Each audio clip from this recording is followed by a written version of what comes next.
In this video, I'd like to begin a brief series looking at the idea of kingship and monarchy and its basis in theology. For the first part, I'll just be laying down the foundations of some of the metaphysical concepts at work, especially the question of the one and the many and how it is treated by philosophers.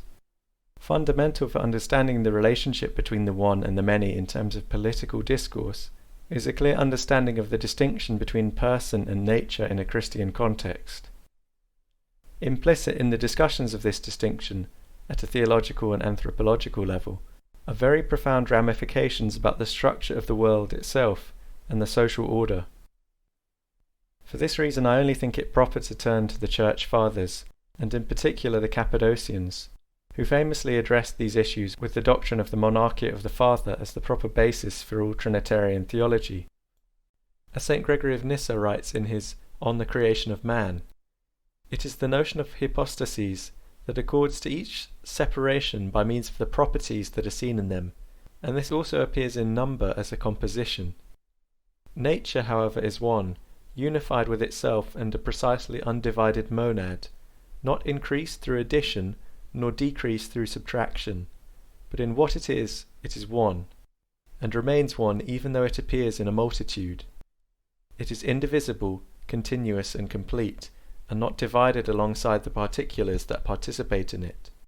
And just as a people, a community, an army, and an assembly is always said in the singular, but each is known in the plural, so according to the more precise formula, man is properly said as one, even though those who are shown in the same nature are a multitude. Johannes Zachhuber notes that readers of this text have often been baffled by the seemingly jarring juxtaposition of a strong affirmation of the monadic property of physis on the one hand, and Gregory's examples of collectives on the other. Yet the point the Cappadocian seeks to make lies precisely in this combination. He does not, of course, think that human nature is quite like an army or an assembly, as its unity is grounded in the divine creative act, and thus ultimately in the oneness of the Godhead itself. But as in those collectives, its oneness is seen in and through a multiplicity of individuals, which jointly make up the more universal item. Indeed, it's clear from this passage that Gregory is not saying that nature is a whole that may be divided up into its constituent parts. Rather, the nature is precisely an indivisible whole, which is indivisibly present in each and every hypostasis of the nature. This much Zachhuber seems to suggest. Nevertheless, he also points out the apparent juxtaposition of wholes, in the sense of indivisible natures, and what we typically think of as collectives, the army, for instance. It seems that St Gregory is attempting to liken the latter to the former, as if to suggest that an army is a distinct ontological whole, which is constituted of individual persons, yet not depleted or added to by the loss or gain of members. Of course, it would be possible to stretch this to absurdity. One cannot have an army of one, presumably, but this reductio ad absurdum doesn't undermine the main point. If any army is defined as a plurality of persons, and even divisible into parts, it is not on that basis reducible to those parts. This is the crucial distinction. Where these corporate entities are concerned, the whole is neither separate from the members, nor is it reducible to a sum of those members, the loss of any one of which would constitute the destruction of the whole. A prime example of this is the family. The nature of a family, man and wife, remains whole and complete, no matter how many children the parents conceive. The quantity of children can add nothing to the qualitative nature of family as such, but they are nevertheless clearly parts of the family at the same time. This does not introduce a mystical, Platonic form of the family which exists in parallel to the actual members, and this is what I believe St Gregory is getting at with his very concrete ontology. These realities exist in and through their instantiations. They are personal. The ramifications of this are deep and far-reaching. What we today would consider a purely social construct or sociological entity, such as an army, St Gregory has defined in real essentialist terms.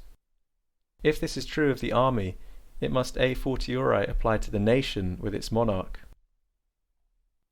This is a place where I believe our reading of St Gregory of Nyssa can be complemented by the work of St Maximus the Confessor. As Johannes Zachhuber writes, Thorstein Tollefsen has rightly pointed out the significance of Mariological language in Maximus by ascribing to the system of whole and part, the role of an ontological foundation in Maximus's thought. As St. Maximus himself writes in his Questions to Thalassios, God completed the first logi of creatures and the universal substances of all beings at one time, as he himself knows how, and he is still at work effecting not only their preservation in their very existence, but also the actual creation, bringing forth and constitution of the parts that are potentially in them. Moreover, he is at work bringing about the assimilation of the particular parts to the universal wholes through providence. This he does until he might unite the self-willed urge of the particular parts to the more universal natural logos of rational substance, through their movement towards well-being, and thus make them harmonious and of identical movement with one another and with the whole, so that the particular beings have no difference of will from universal beings, but that in all one and the same logos becomes apparent, a logos that is not severed by the modes of action of those of whom to an equal measure it is predicated, and in this way he demonstrates as effective the grace that deifies all. Zach Huber comments on this passage. The ensuing unity in plurality of being is closely connected with Maximus's celebrated doctrine of the Logos and the Logi. Reflecting on the divinely created world's evolution into multitude and difference, he writes, leads to the conclusion that the one Logos is many Logi. Yet by ascending from the world's plurality to the unity of the divine Logos, the reverse insight is reached, and the one Logos is perceived as principle and cause of the cosmos. He also cites the following passage from On the Ecclesiastical Mystagogy. Numerous and almost infinite in number are the men, women, and children who are distinct from one another, and vastly different by birth and appearance, by nationality and language, by customs and age, by opinions and skills, by manners and habits, by pursuits and studies, and still again by reputation, fortune, characteristics, and connections. In accordance with faith, the Church gives to all a single, simple, whole, and indivisible condition, which does not allow us to bring to mind the existence of the myriads of differences among them, even though they do exist, through the universal relationship and union of all things with it. This patristic understanding of unity and multiplicity in the communion of persons who make up the Church is firmly biblical and patriarchal in nature. St. Maximus in particular expounds upon the theology of St. Paul when he speaks of the Church as the body of Christ. In the second part of this video I want to contrast this patristic view of personhood and the community with Plato's Republic and the worldviews derived from Platonism. Plato's dialectical approach came to inform a very different view of society, as a closed, discrete whole constituted of parts. In the Republic, there is a dialectical approach to the idea of justice. Plato considers that justice cannot properly be understood in a single person, or even, we may assume, a triad. Rather, for Plato it exists only in a total society, which is defined in terms of its parts, each of which is integral to the whole. This distinction is crucial. Plato's Republic is like a machine. Take away any part of the society and it breaks down.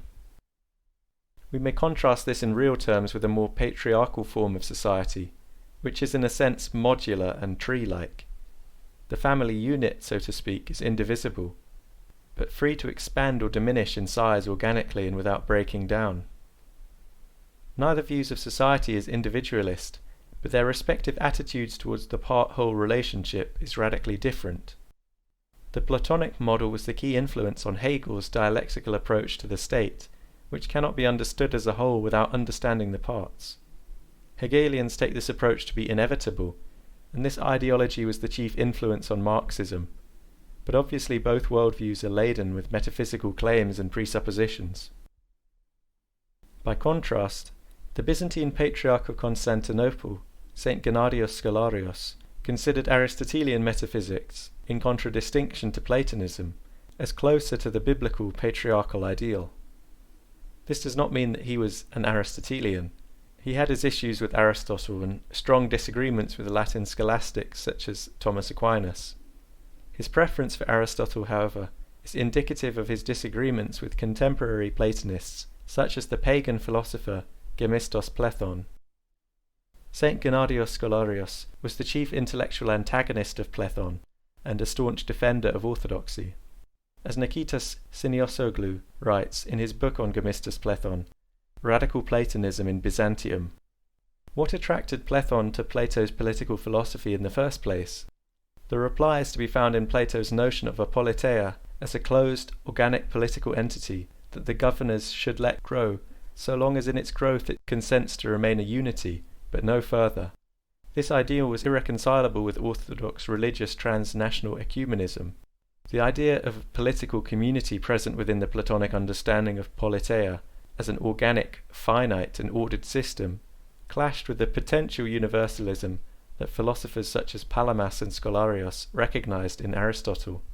He goes on, it might be objected that Aristotle too is an advocate of the ideal of the city-state. However, the political Darwinism of Aristotle that begins with the household, passes on to the village and then to the city-state, may be extended in the framework of a political but messianic teleology that added a divinely ordered ecumene as the real end of this evolutionary process. We have seen that apophaticism in theology appeared compatible with Aristotle's metaphysics and categories by claiming to carry on from where the latter ostensibly stopped. In the same way, Aristotelian political philosophy appeared conformable to an understanding of politeia that claimed to complement his politics and advance beyond Plato's closed and finite Kallipolis. This led to Scholarios's heavenly politeia. Far from being strict Aristotelians, with St Gennadios and St Gregory Palamas, the ultimate basis of their worldview is the Trinity. A classic type of the Trinity in the Bible is the triad of Adam, Eve and Seth. Various church fathers cite this as a mystical symbol of the monarchy of the Father, as Adam is unbegotten, Eve proceeds from his side, and Seth is begotten by Adam. In ancient understanding, personhood was believed to come from the male alone, from his seed, and to be received by the female. Thus Jesus Christ as a divine person is conceived without a male seed, but by the Holy Spirit overshadowing the Virgin Mary. This triad of Adam, Eve and Seth demonstrates the way in which the Trinity is reflected by human society, but it is not only within marriage that the divine life is imaged or iconized. For that reason, Orthodoxy does not privilege married life over monasticism, and a communal life is just as possible among celibates as it is within the natural family. Indeed, Platon had contempt for monasticism, since he considered it a drain on society, preempting a great number of Western revolutionaries.